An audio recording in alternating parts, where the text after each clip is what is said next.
नमस्कार, मैं रवीश कुमार। क्रिसमस की आपकी यादें क्या हैं? क्या आप क्रिसमस की यादों पर बात करते हैं, कहीं लिखते हैं, तस्वीरें साझा करते हैं? रुई के फाहों से बर्फ बना लेने का मतलब नहीं, जहां बर्फ नहीं पड़ती वहां क्रिसमस नहीं होता। और क्रिसमस का मतलब गोवा मुंबई नहीं होता। छोटा नागपुर भी होता है, नागपुर भी, मेरठ और सहारनपुर भी।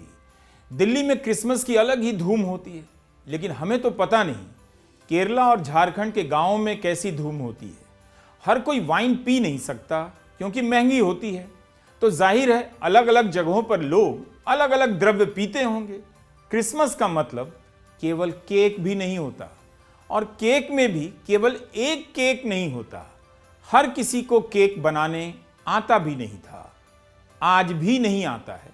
फिर आज से 30 साल 40 साल पहले जब केक आम नहीं था, तब लोग क्रिसमस में केक के बदले क्या खाते होंगे? अब आप बताइए, इस ढेंकी का क्रिसमस से क्या रिश्ता हो सकता है? क्या क्रिसमस के अनेक दृश्यों में आप इसकी कल्पना कर सकते हैं कि ढेंकी से चावल कूटा जा रहा है, इसी से बनने वाला है अरसा या अनरसा, जिसे क्रिसमस की मिठाई कहते हैं। हमने अपने बचपन के दिनों में इसी ढेंकी से माँ, चाची, बहनों को अनाज कूटते देखा है, गाते देखा है। भारत के गांव में अनाज की कुटाई इस ढेंकी से होती थी। दिल्ली वालों को लगेगा ढेंकी अब गायब हो चुकी है, मगर झारखंड के खूंटी में इस ढेंकी से क्रिसमस के लिए चावल कूटा जा रहा है। अरसा या अनरसा बनाने के लिए चावल का पाउडर बनेगा और उस पाउडर को गर्म पानी में मिलाएंगे, जिसमें पहले से गुड़ या चीनी घोला जा चुका होता है। इससे आटे की मोटी लेई बन जाती है और फिर उसे गोल गोल बनाकर छाना जाता है। खाने में नरम होता है, मीठा भी होता है। 1-2 महीना चल जाता है। चूंकि क्रिसमस के बाद भी क्रिसमस जारी रहता है, इसलिए आने वाले मेहमानों के लिए मिठाई टिकाऊ बनाई जाती है। YouTube में हमने कुछ वीडियो में इससे अलग तरीके से भी अरसा बनते देखा है। छठ में जैसे ठेकुआ बनता है, उस तरह से अरसा को छानने से पहले लकड़ी के सांचे पर रखा जाता है ताकि उसमें एक डिजाइन आ जाए। अरसा भी नरम होता है। अरसा और अनरसा दोनों एक ही हैं। छठ से एक बात याद आई। छठ आते ही सोशल मीडिया पर यादों का अंबार नजर आता है। छठ पर घर को याद करते हैं, रिश्तेदारों, माँ को, पिता को, पकवानों को मिस करना शुरू कर देते हैं, रोने लग जाते हैं। तो इस हिसाब से क्रिसमस की कितनी यादें होंगी? क्या आप क्रिसमस की यादों की बात करते हैं, उनसे खुद को जोड़ते हैं, या केवल निबंध में ही लिखते हैं? विविधता में एकता है, और ना भी लिखें तो यह विविधता इतनी विशाल है कि इसे आप एक जीवन में समेट भी नहीं सकते। तो बेस्ट है त्योहारों के समय में हर तरह के त्योहार में शामिल हो जाइए। रवि सिंह का शुक्रिया यह किताब भेजने के लिए। इंडियन क्रिसमस स्पीकिंग टाइगर ने छापी है। इसे संपादित किया है मधुलिका लिटिल और जेरी पिंटो ने। कई लोगों ने इसमें अपनी क्रिसमस की यादों को लिखा है। कई राज्यों से, गोवा से लेकर केरला, मुंबई से लेकर मेघालय तक की यादें हैं। इन्हें पढ़ते हुए लगा कि क्रिसमस पर बात करते हैं। क्रिसमस की यादें, आपकी यादें क्या हैं? अगर मैं मधुलिका लिटिल का लेख नहीं पढ़ता तो पता ही नहीं चलता कि यूपी के सहारनपुर में क्रिसमस पर पहले के दिनों में क्या खाया जाता था। मधुलिका के दादाजी का घर है वहां। परिवार का किस्सा तो फ्रांस में 400 मीटर के रेस में गोल्ड मेडल जीतने तक जाता है, 1924 के ओलंपिक में। लेकिन उसके लिए आपको यह किताब खरीदनी पड़ेगी, पूरी पढ़नी पड़ेगी। मधुलिका की यादों से गुजरते हुए पता चला क्रिसमस केवल केक नहीं है। केक भी है, मगर केवल केक नहीं है। क्रिसमस पर घरों में बाजरे की टिकिया, शक्करपारे, नमक पारे, गुझिया खाते हैं। गुझिया तो होली में बनती है, लेकिन इस किताब में इंडियन क्रिसमस में मधुलिका लिटिल लिखती हैं कि जब वे क्रिसमस के मौके पर सहारनपुर जाती थीं तो बड़े चाय पीते थे और बच्चों को 1 गिलास दूध मिलता था। मैंने कभी सोचा नहीं कि क्रिसमस डिनर पर मसूर की दाल, रोटी, शामी कबाब, सलाद परोसा जाता है। यह सब मधुलिका ने क्रिसमस की अपनी यादों के बारे में लिखा है। होली आती है तो हम सभी गुझिया को लेकर, पुआ को लेकर सेंटी हो जाते हैं। क्रिसमस में बाजरे की टिकिया, और हम समझते थे केक के बिना क्रिसमस कैसा। क्या सचमुच भारत में केक सबसे पहले केरला के थालासेरी में बना? Mambally royal biscuit factory bakery में इसके मालिक मैमले बापू बर्मा से केक बनाने की ट्रेनिंग लेकर आए। ईस्ट इंडिया कंपनी ने कहा बेकरी की ट्रेनिंग है, केक बना दीजिए। कंपनी ने उन्हें इंपोर्टेड केक का एक सैंपल भी दिया, ऐसा वाला केक बना दीजिए। 1883 में मैमले बापू केक बनाते हैं। क्रिसमस केक यहां से बनता है। किताब में लिखा है, इतिहास में क्या सही, जब प्रधानमंत्री मोदी को फर्क नहीं पड़ता, आपको केवल केक से मतलब रखना चाहिए।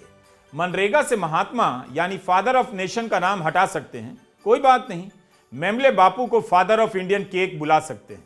उम्मीद है आप हमारा यह वीडियो पूरा और पूरे मन से देखने जा रहे हैं। शांति निकेतन में रविंद्रनाथ टैगोर तो हर साल ईसा मसीह के जन्म पर लेक्चर दिया करते थे।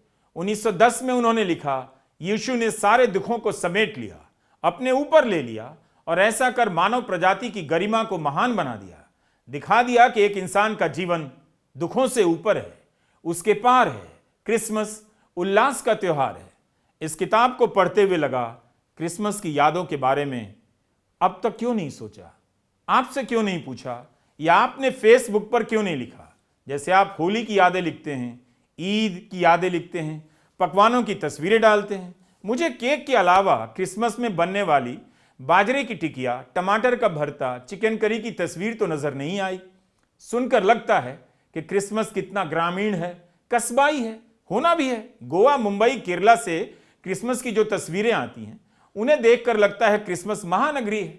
लेकिन झारखंड, पंजाब, यूपी के गांव में जाकर देखिए, क्रिसमस कस्बाई भी लगेगा।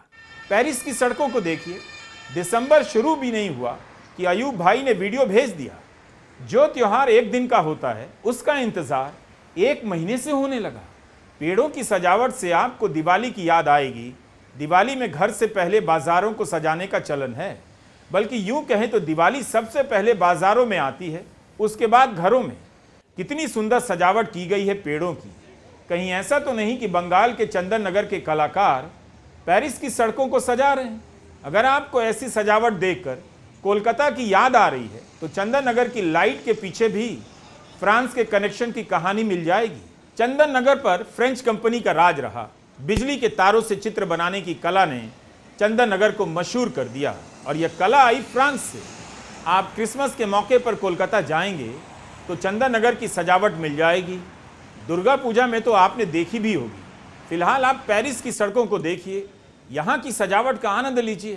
क्रिसमस ट्री को प्रणाम कीजिए। याद कीजिए, भारत में अंडमान निकोबार, छत्तीसगढ़, उत्तराखंड, महाराष्ट्र में कई लाख की संख्या में पेड़ काटे जाने वाले हैं। दुआ कीजिए हमारे पेड़ बच जाएं और क्रिसमस ट्री को देखकर चहकने का रोमांच दुनिया भर में बना रहे।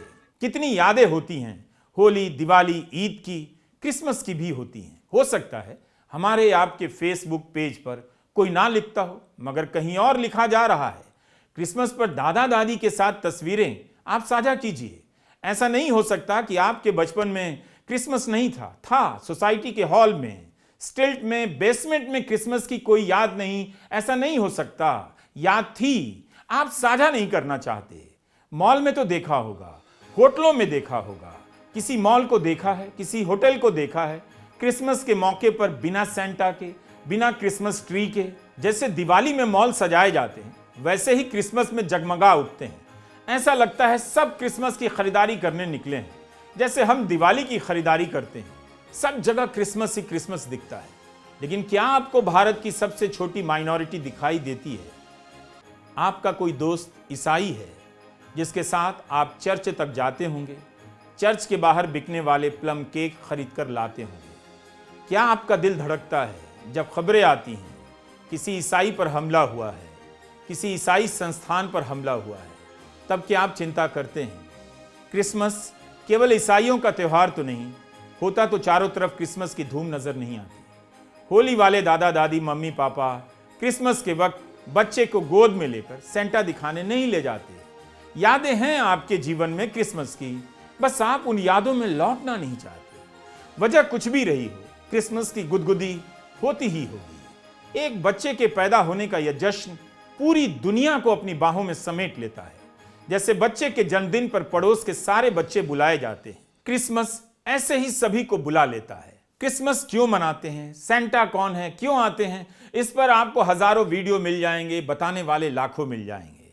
लेकिन जब स्पीकिंग टाइगर से छपी यह किताब दिखी और पढ़ने लगा, क्रिसमस के मौके पर उतरने वाली ठंड ने बहुत सी पुरानी यादों में झोंक दिया।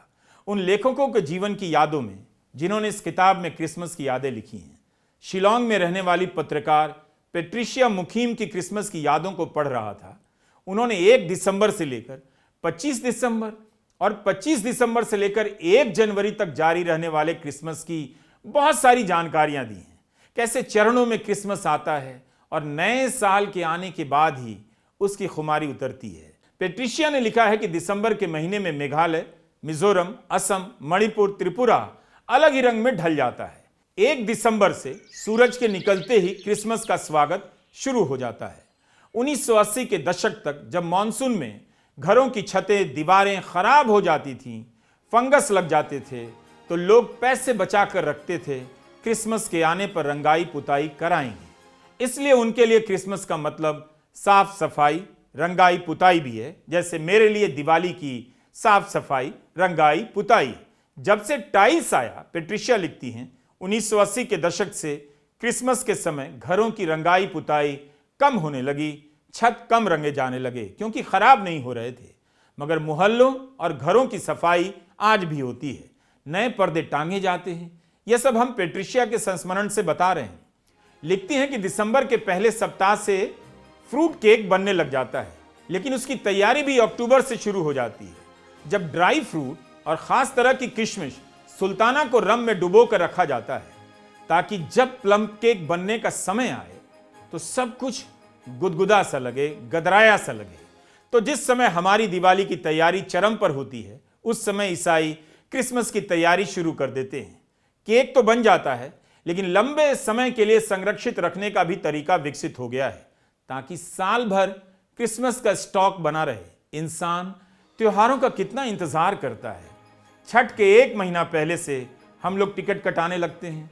जो छठ में नहीं जाते अगले साल जाने का वादा करते हैं। सबके भीतर उमंग, उत्साह, पकवान, खरीदारी एक जैसा ही। यही तो संस्कृति है और धर्म। इसे इस तरह से समझिए, कोई सूरज को जल चढ़ाता है, कोई चांद को देख ईद मनाता है और उसी चांद को देख कोई करवा चौथ मनाती है। चांद तो वही है, इतने का ही तो फर्क है। ये फर्क भी ना हो तो दुनिया इतनी सुंदर और रंगीन कहां होती। अभी तक हमने दिसंबर के पहले हफ्ते की बात की, अब बात करते हैं दूसरे हफ्ते की। दूसरा हफ्ता आते ही क्रिसमस की शाम की पार्टी शुरू हो जाती है। क्लबों में रौनक हो जाती है। परिवार, रिश्तेदार, दोस्त यार क्रिसमस की पूर्व संध्या पर मिलने जुलने लगते हैं। फिजा में क्रिसमस के गीत तैरने लगते हैं। कैरोल कहते हैं, सेंटा आने वाला है, जिंगल बेल बज रहा है। लेकिन अब क्रिसमस कार्ड नहीं आते। नए साल का कार्ड भी कहां आता, वही व्हाट्सएप पर मीम आ जाता है, मेरी क्रिसमस। तीसरे हफ्ते में क्या होता है, बेसब्री बढ़ती जाती है। त्योहारों का रंग धीरे धीरे चढ़ता है, जैसे ठुमकती हुई आती है होली और दिवाली। सबका आना कितना एक जैसा, फिर भी हमारी यादों में क्रिसमस की बातें इतनी कम क्यों। पेट्रिशिया शिलोंग का हाल बता रही हैं। उन्होंने एक मजेदार प्रसंग लिखा है। क्रिसमस के दूसरे सप्ताह में जब खरीदारी शुरू होती है, तब उन्हें बचपन में बूट मिलता था। शिलोंग में क्रिसमस के अवसर पर बूट खरीदने और पहनने का रिवाज है। इतना बूट बिकता है कि पेट्रिशिया लिखती हैं, भारत में पर कैपिटा बूट्स सबसे अधिक शिलोंग में होगा। इसके बाद बताती हैं, दिसंबर के तीसरे सप्ताह से क्रिसमस ट्री की सजावट शुरू हो जाती है। याद करती हैं, एक समय था जब चीड़ के पेड़ों की टहनियों से क्रिसमस ट्री बनाते थे, मगर अब लोगों को चीड़ के पेड़ों को काटना पसंद नहीं, इसलिए बाजार में आर्टिफिशियल ट्री आ गया है और लोगों ने उसी से काम चलाना शुरू कर दिया। क्रिसमस के दौरान सारा शहर फरिश्तों का शहर बन जाता है। सुदूर गांवों में क्रिसमस के दौरान सजावट को लेकर प्रतियोगिता शुरू हो जाती है। क्रिसमस की सजावट किस गांव की बेहतर है, इनाम मिलते हैं। इन गांवों को जाकर कभी देखिएगा, मैंने देखा नहीं। पेट्रिशिया कहती हैं, लोग सड़कों पर सफाई करने निकलते हैं। मुलामिलियंग गांव तो सजाने के मामले में अव्वल आता है। लोग देखने जाते हैं कि इस बार यह गांव कैसे सजा है।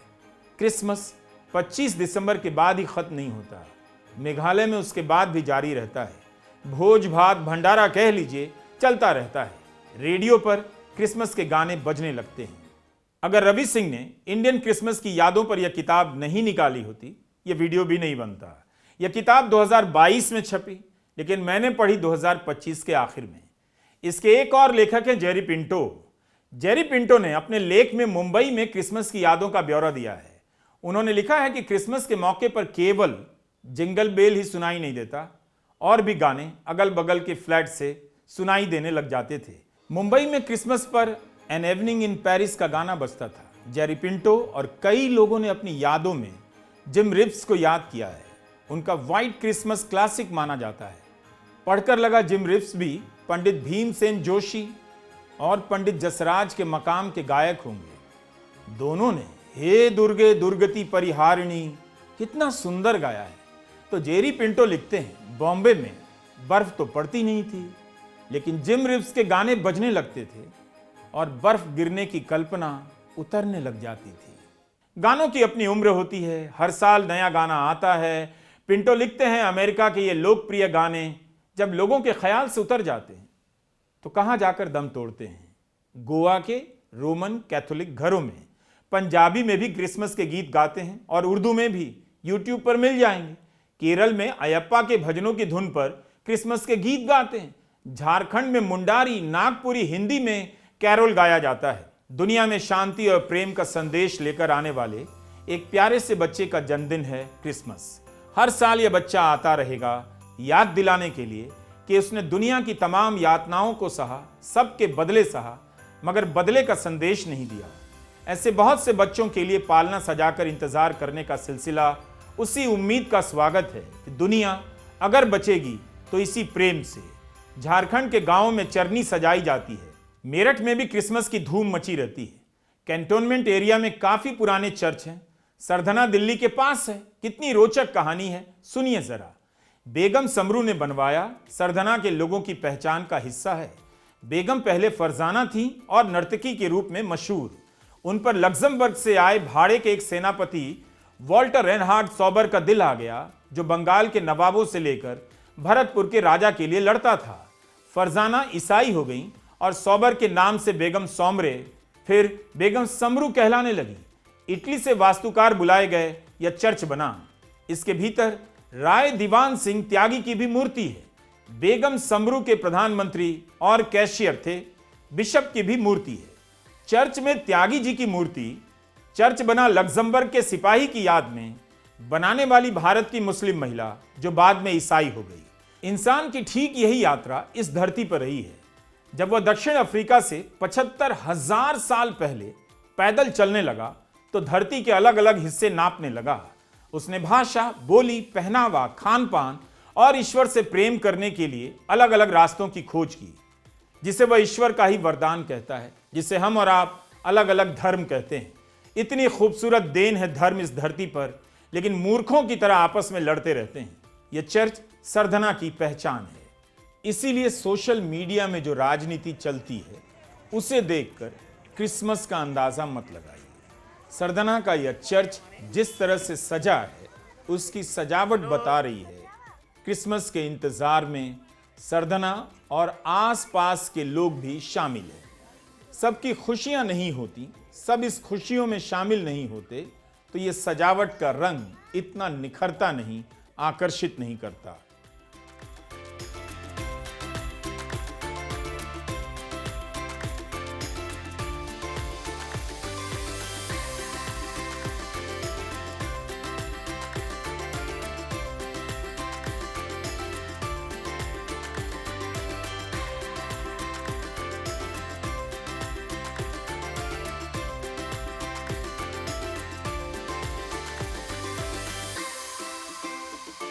भारत के लोग दिल से प्रेमी होते हैं। प्यार हुआ तो आगरा में शाहजहां ने ताजमहल बनवाया, लेकिन बिजनौर के ताजपुर में ताजमहल सा खूबसूरत चर्च क्यों बना, जिसे देखकर लगता है इटली और इंग्लैंड के गिरजाघरों में आ गए हैं। यह चर्च खड़ा तो है बिजनौर के ताजपुर में, लेकिन इसका संबंध एक नहीं, दो प्रेम कहानियों से है। प्रेमिकाएं इटली की हैं, लेकिन प्रेमी ताजपुर के। यहां की रियासत के 2 राजकुमार इंग्लैंड गए, राजा एफएक्स श्यामरिक, उनके भाई कुमार शिवनाथ रिक। पढ़ाई के दौरान दोनों भाइयों को प्यार हो गया। मार्गरेट लिलियाना और विलियम मैरी से शादी कर जब दोनों भाई बिजनौर आए तो अपनी ईसाई प्रेमिकाओं के लिए चर्च ही बनवा दिया। प्रेमिका इटली की थी, इसलिए इटली से कारीगर बुलवाए गए और चर्च बना। इसमें जो सामग्री लगी है वह भी इटली से लाई गई। 110 साल पुराना हो गया और इलाके में सेक्रेड हार्ट चर्च के नाम से जाना जाता है। दिल्ली वालों को पता नहीं, वरना वीकेंड में घूमने चले जाएं और ताजपुर में पर्यटन बढ़ जाए। लेकिन हमारे आसपास क्रिसमस का संसार कितना विविध और विशाल है, सुंदर है।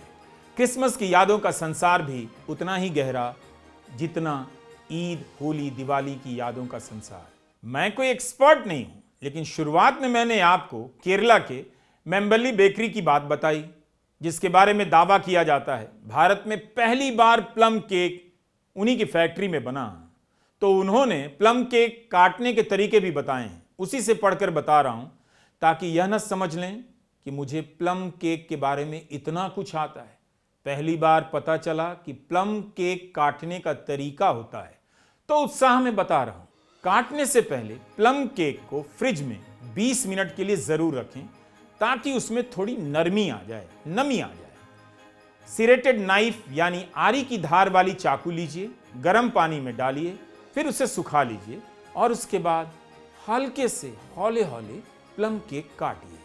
केक की स्लाइस थोड़ी मोटी रखिए, स्लाइस पतली होगी तो केक बिखर जाएगा।